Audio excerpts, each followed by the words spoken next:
Élisée Reclus, l'anarchiste. Au début du siècle dernier, le géographe et anarchiste Élisée Reclus publie un texte dans l'Almanach illustré de la Révolution pour 1902, à Paris. Le voici. Par définition même, l'anarchiste est l'homme libre, celui qui n'a point de maître. Les idées qu'il professe sont bien siennes par le raisonnement. Sa volonté, née de la compréhension des choses, se concentre vers un but clairement défini. Ses actes sont la réalisation directe de son dessein personnel. À côté de tous ceux qui répètent dévotement les paroles d'autrui ou les redites traditionnelles, qui assouplissent leur être aux caprices d'un individu puissant, ou, ce qui est plus grave encore, aux oscillations de la foule, lui seul est un homme. Lui seul a conscience de sa valeur, en face de toutes ces choses molles et sans consistance, qui n'osent pas vivre de leur propre vie.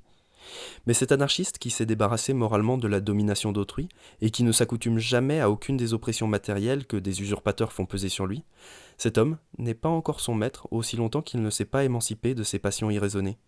Il lui faut se connaître, se dégager de son propre caprice, de ses impulsions violentes, de toutes ses survivances d'animal préhistorique. Non pour tuer ses instincts, mais pour les accorder harmonieusement avec l'ensemble de sa conduite.